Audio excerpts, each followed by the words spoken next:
right, so today I'm going to demonstrate how to do a sterile dressing change.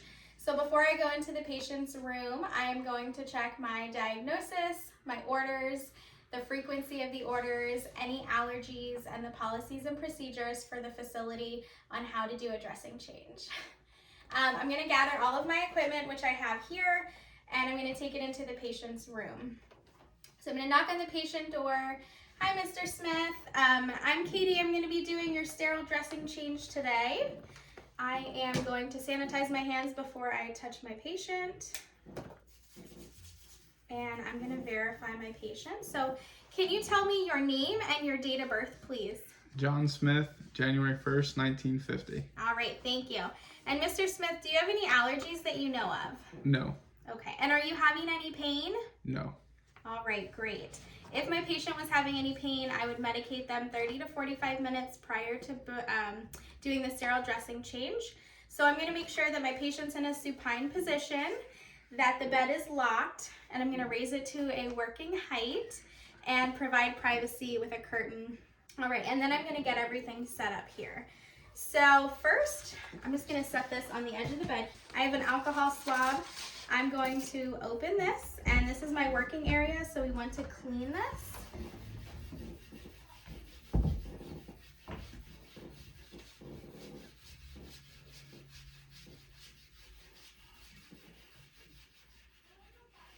All right, and then I have a trash bag here. I'm going to place at the edge of the bed and place my trash in there.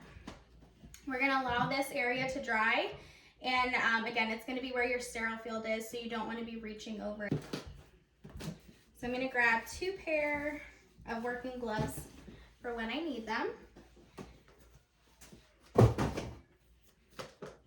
I have another alcohol pad. I have a bottle of irrigation solution or saline solution. You want to make sure that you're checking the expiration date, that it is not expired, and this expires in November of 2023, so we are okay.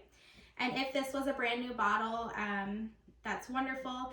If it is a used bottle, they're good for 24 hours, so you want to make sure that it is dated and timed. I have my hand sanitizer here, and I have tape and a marker.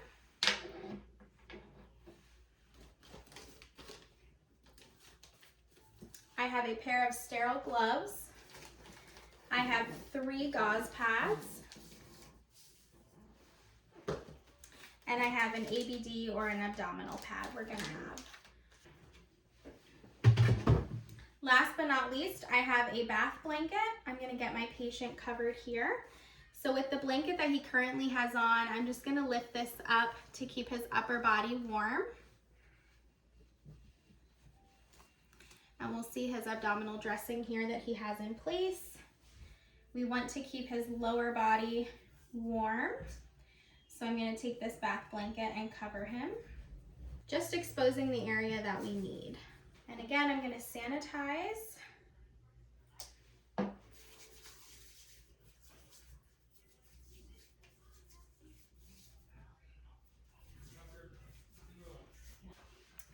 going to put on my working gloves.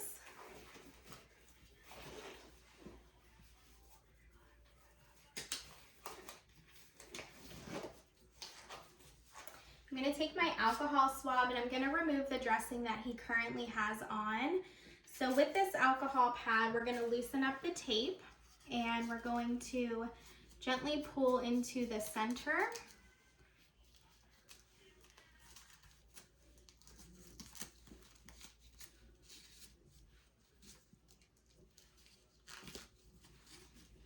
All the way around.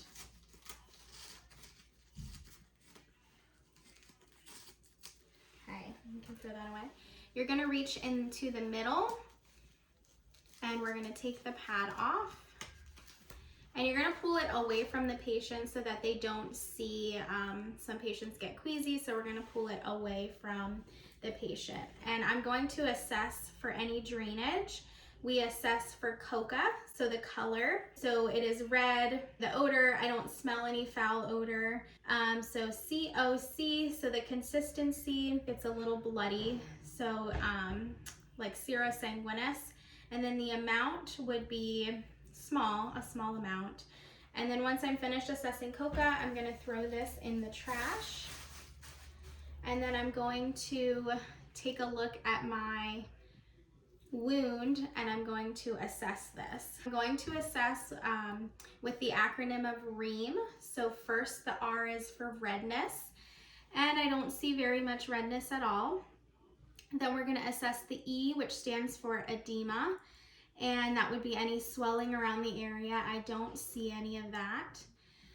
And then A is for approximation, meaning is the wound approximated? Is it together or is it an open wound? And he has some sutures here, so it is an approximated wound. And then last but not least, M stands for measuring. So with my third gauze pad, I'm going to pick this up, and there is centimeters on here so we can measure. So I'm going to go from the longest point, and I'm going to say 8 centimeters. And then for the purpose of this being on a dirty wound, I'm going to discard that. Now at this point, I've assessed my wound, and the next part will be to clean it. So now we're going to get our sterile field set up. So take that off. I'm gonna sanitize my hands. Everything is already clean. So what I'm gonna do now is open my packages, and I'm gonna open from right to left so that when I'm opening, I'm not touching over my sterile field, because this would be breaking sterility if these packages were open. So I'm gonna start with the package here, and you wanna just touch the 1-inch borders. Anything else would be breaking sterility. And you always wanna open away from yourself.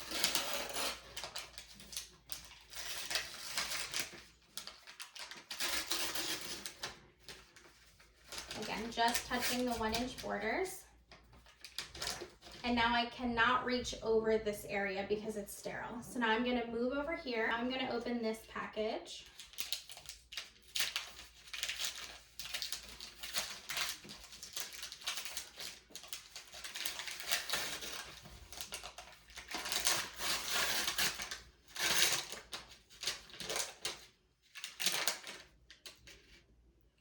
And now I cannot reach over, so I'm going to open my abdominal pad.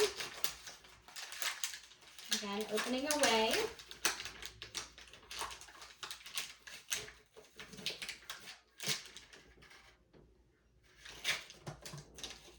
So what I need to do now is get my 2 gauze pads wet. And if this is a new package, we're going to need to lip the bottle. Lipping. Go around here and lip all the edges.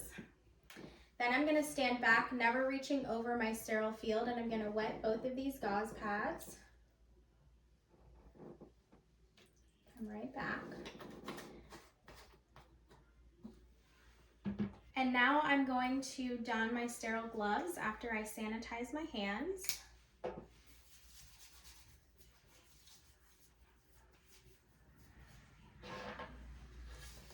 Going to open my package.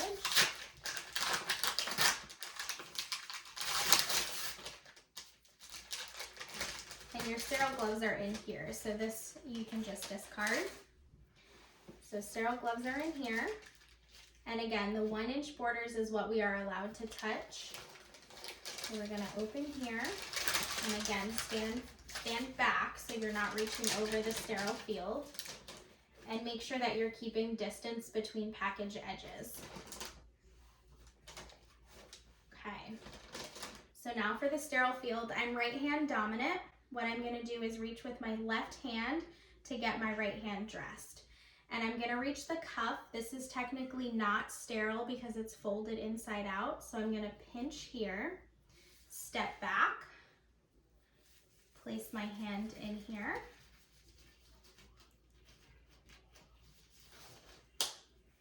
And let it be. Then with my sterile hand here, because the outside of the cuff is not sterile, I have to reach inside the cuff, sterile to sterile. So you have to make sure your thumb stays up.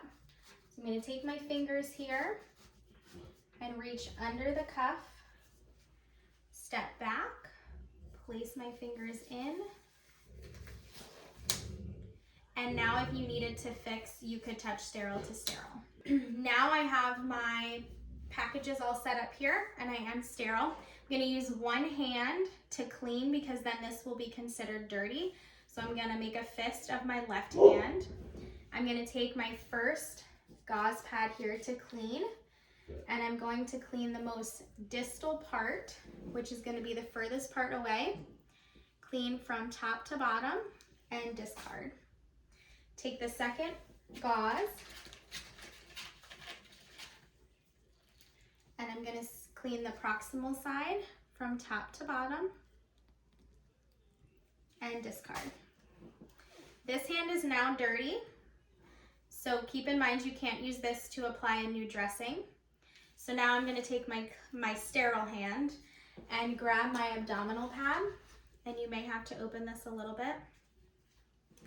And then we're going to apply to the wound, just like so. All right, so now my sterile field, my sterile dressing is complete. What I'm gonna do is remove my sterile gloves, sanitize my hands, and we're going to finish taping up the dressing. I'm going to apply working gloves.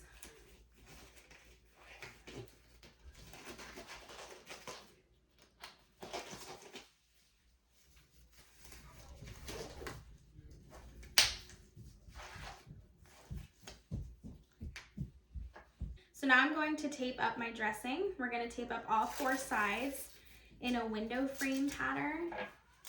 So I'm going to do the long sides first and tape that down. Grab another long side, tape this down, and then the top shorter sides, making sure that everything overlaps.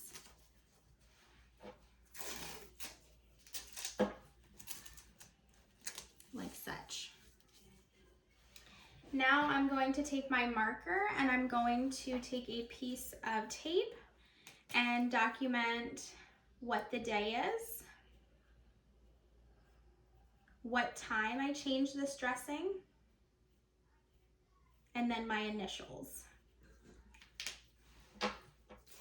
Take that and then tape it somewhere on the dressing. I usually like to do one of the top upper corners, just so that if anyone else is observing this, they know when the dressing was last changed. Then I'm going to take my working gloves off, sanitize my hands, and then restore, record, and report, and then reevaluate. So we'll take the bath blanket off, and I'll take that with me. We'll get him covered back up. If I did raise the bed for working height, I would lower the bed at this point. Make sure that Mr. Smith has his call bell in reach. Just make sure that he's doing okay. Mr. Smith, how are you doing after that dressing change? Good? All right. Anything that I can get you before I go? No? Okay, well let me just get my stuff cleaned up and then I'll come back in 30 minutes to reevaluate you. You give us a call if you need anything. So I'm going to clean up my area.